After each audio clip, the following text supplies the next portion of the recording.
আমাদের ঘরটা তো মাটির ঘর, মাটির ঘরে এতটাও গরম থাকে না।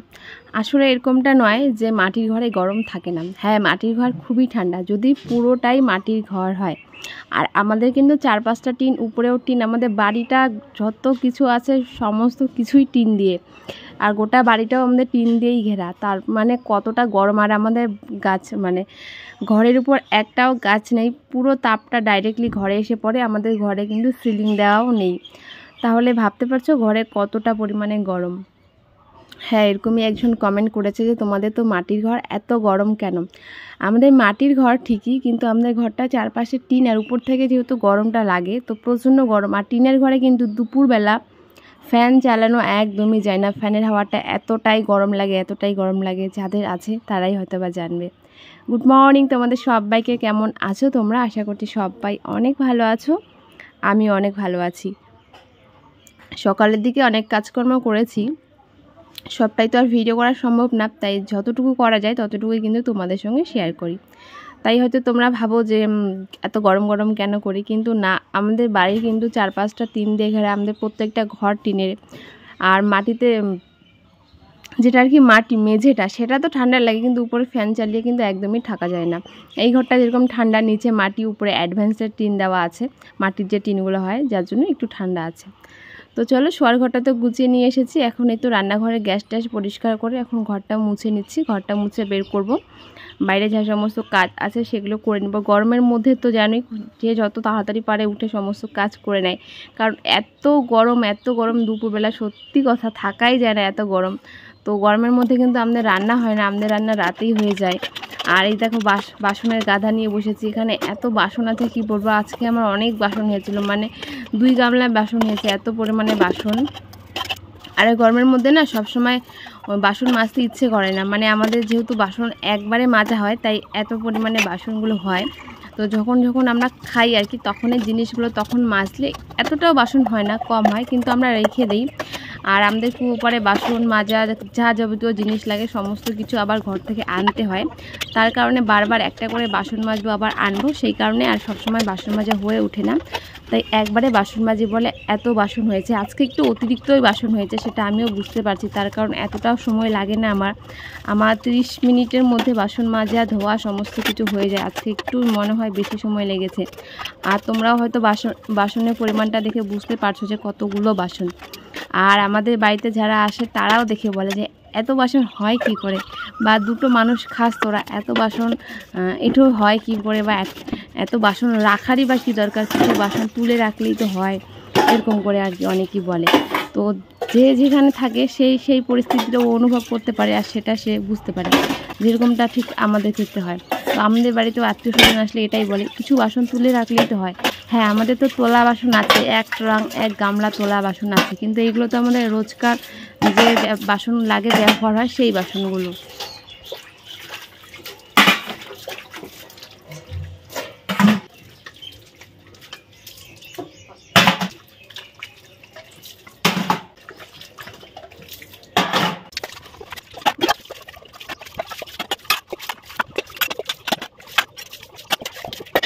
মানে কি বলবো, আজ এত বাসন ছিল, বাসন মাজতে মাজতে আমি পুরোই ভিজে গিয়েছিলাম। তো ভাবলাম যেহেতু এত বাসন মেজেছি, এঁঠো বাসন, তো স্নানটা করে নিই। আর এঁঠো বাসন মাজার পর স্নান করাটা মনে হয় অনেক ভালো, কিন্তু অন্যান্য অনেক কাজ থাকার কারণে রোজ স্নান করা হয় না। তবে আজকে অতিরিক্ত বাসন ছিল, যার কারণে বাসন মেজে স্নানটাও করে নিয়েছি। আর আজকে শ্যাম্পু দিয়েছি, কাল না কিছুদিন পর যাব, তো শ্যাম্পু দিয়ে নিয়েছি। আর শ্যাম্পু দেওয়ার পর কিন্তু ভিজা চুলে একটুখানি তেল লাগিয়ে নিচ্ছি, তাতে করে চুলটা যখন শুকিয়ে যাবে তখন খুব শাইন করবে, সিল্কি হবে আর কি চুলটা, তাই একটুখানি তেল লাগিয়ে নিয়েছি। আর এখন আমি ভেজা চুলটাকে একটুখানি ঝেড়ে নিচ্ছি। আর ভেজা চুল চিরুনি করা যায় না, তবু আমি মাঝে সাঝে হালকা করে করি, যখন দেখি যে চুলটাতে জ্বর ছাড়ানো যাচ্ছে তখন করি, আর যদি খুব জ্বর থাকে তাহলে আমি চিরুনি করি না। তো চলো আমি ভালো করে চুলটাকে চিরুনি করে নিয়েছি। আর আজকে আমাদের যে রান্নাঘরে আছে, মানে বাসন টাসনগুলো সেগুলো একটুখানি গুছিয়ে টুছিয়ে রাখছি সব কিছু ঠিকঠাক করে। অনেক দিন না থাকলে তখন অনেক কিছু খুঁজে পাওয়া যায় না, বিশেষ করে ছোট ছোট জিনিসগুলো, হাতা খুন্তি চামচ এইগুলো একদমই খুঁজে পাওয়া যায় না, তাই এগুলো একটুখানি গুছিয়ে রাখছি। আর সকালবেলা যে 1 গামলা বাসন মেজেছি, মানে 2 গামলা মেজেছিলাম, 1 গামলা তো আছে। আর এই বাসনগুলো আর ঝুড়িতে রাখার জায়গা নেই, তো সেগুলো নিচেই এভাবে রেখে দিয়েছি। আর আজকে মা বানিয়েছিল কাঁঠাল চিংড়ি, তো সেটা দিয়ে দুপুরে খেয়েছি। আর আমসত্ত্বটা আর খাওয়া হলো না, মনে হয় না আর হবে, তো সেটাই দেখছিলাম ভালো আছে কিনা। আমার আমসত্ত্বটা ভালো হয়নি বানানো, জানি না কেন, হয়তো বা কিছু ভুল হয়েছে, গ্রেভিটা একটু পাতলা বা মোটার কারণে। আর এত রৌদ্রু দিয়েছি তবুও থালা থেকে কিছুতেই উঠছিল না। আমি সেভাবে একটুখানি চাটনি বানিয়ে খেয়েছিলাম, ঠিক ছিল, কিন্তু উঠেনি। আর উঠে গেলে রেখে রেখে খেতাম, ওটা খুব ভালো লাগতো। তো যাই হোক, যেহেতু আর এটা হয়নি, আর কখনো ট্রাই করব না। যারা পারে, যাদের অভিজ্ঞ আছে হয়তো বা তারাই পারে। আর একবার যে কোনো জিনিস, কিছু কিছু জিনিস আছে যেগুলো সামনে থেকে দেখেই হয়, আর ফোনে দেখে বা মোবাইলে দেখে হয়।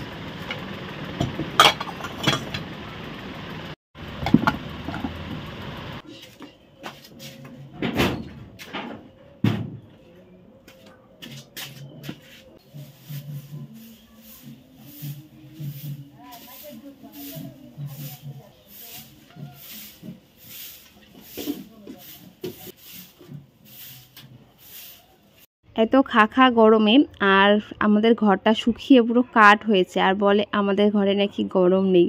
তো এখানেই বোঝা যাচ্ছে যে কতটা রৌদ্র পায়, যে ওই ঘর থেকে এই ঘরটা এত পরিমাণে সাদা। তো চলো ঘরটাকে ভালো করে ঝেড়ে ঝুড়ে নেই, এটাই তো আমাদের জীবন, কাজকর্ম আর কাজকর্ম। তো ভালো করে ঘরটাকে ঝেড়ে নিয়েছি। আর আজকে যেহেতু স্নান করেছি, তাড়াতাড়ি ঘেমে যাচ্ছি। গরমের দিনে না, যদি সকাল সকাল স্নান করা হয় তাহলে কিন্তু বিকেল শেষে বা কাজের শেষে আরেকবার স্নান করতে ইচ্ছে করে, নয়তো বা নিজেকেই কেমন লাগে যে শরীরটা যেন আবার ঘেমে ক্যাতকেতে হয়েছে, ফ্রেশ লাগে না। তো ভালো করে সমস্ত কাজ করে একবার স্নান করে নিলে নিজেকে ক্লিন লাগে। তো চলো ঘরটাকে একটুখানি মুছে নিচ্ছি বলতে ওই একটা ভিজে কাপড় দিয়ে ঘরটাকে ঝেড়ে নিলাম আর কি, তারপরে একটু মুছে নিয়েছি। এত পরিমাণে রৌদ্রু, আর রৌদ্রুর মধ্যে ঘরের কাজ কিচ্ছু করতে ইচ্ছে করে না, ঘর তো যেরকম তো সেরকমই থাকে। তাই যখন রৌদ্রুটা কমে যায়, একটু বিকেল হয়, তখন কিন্তু আমি ঘরে যা সমস্ত কাজ আছে তো সেগুলো করি।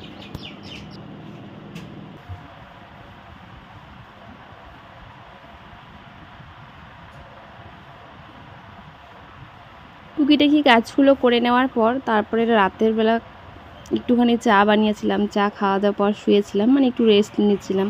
তারপরে ভাবলাম যে বেশিক্ষণ শুয়ে থাকা যাবে না, জিনিসপত্রগুলো প্যাকিং করি। আর যেহেতু সকাল সকাল আমরা বেরিয়ে পড়বো, অনেক দূরের রাস্তা, আমরা দূরের রাস্তা সাধারণত সকাল সকাল যাওয়াটাই ভালো। সকাল সকাল গেলে সেখানে একটু পরিমাণ সময় পাওয়া যায়, আর গিয়েই বিয়ে বাড়ি, আর যেদিন বিয়ে আমরা সেদিনই যাব, তো কেমন জানি একটা লাগে। আর অনেকটা রাস্তা যাওয়ার পর মাথাটা সত্যি ঘোরে। আর গরমের মধ্যে বাসে যদি আবার জায়গা পাওয়া না যায় তাহলে অনেক ক্লান্ত লাগে। তাই আমরা সকাল সকাল বেরিয়ে পড়বো। তাই রাত্রেই জামা কাপড়গুলো গুছিয়ে নিচ্ছি।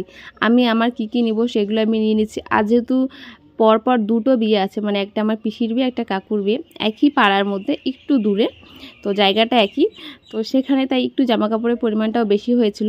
আর এবার ভাবছিলাম শাড়ি পরবো, তো শাড়ি নিতে হবে, আবার জামা কাপড় তো আছে। আর যেহেতু আমরা যখন ওখানে যাই, মানে একটু দূরে যাই, তখন ওখানে আমাদের অনেক আত্মীয় আছে, তো সবার বাড়ি ঘুরতে হয়, তাই জামা কাপড়, আর আমি ওখানে জামা কাপড় ধুই না, এটা আমার একটা মেন সমস্যা। কারণ ওখানে গিয়ে জামা কাপড় ধোয়া, শুকানো, এসব আমার মনে হয় অনেক একটা টাফ ব্যাপার। আর বিয়েবাড়ির ব্যাপার বুঝতেই পারছো, অনেক লোকজন থাকে, তো আমি যেটা পরি আবার ব্যাগের মধ্যে ঢুকিয়ে রাখি, আবার খুলে আবার পরি, এরকম। আমি আমার যা নেওয়া সেগুলো আমি নিয়েছি। তারপরে মাও দিয়ে দিল যেগুলো যেগুলো মা নিবে, তো মায়েরগুলো একটা আলাদা ব্যাগে, আমারগুলো আলাদা ব্যাগে। আর সাজানোর জিনিস যেগুলো আছে, তো সেগুলো আমার যে একটা ছোট্ট ব্যাগ আছে সেখানে নিয়েছি। আর এখন যা বাড়তি জিনিস আছে সেগুলো ঢুকিয়ে আবারও রেখে দিচ্ছি। আর দেখো বিল্লিটা কত সুন্দরভাবে শুয়েছিল। তো চলো আজকের মতো এখানে শেষ করছি। সবাইকে গুড নাইট।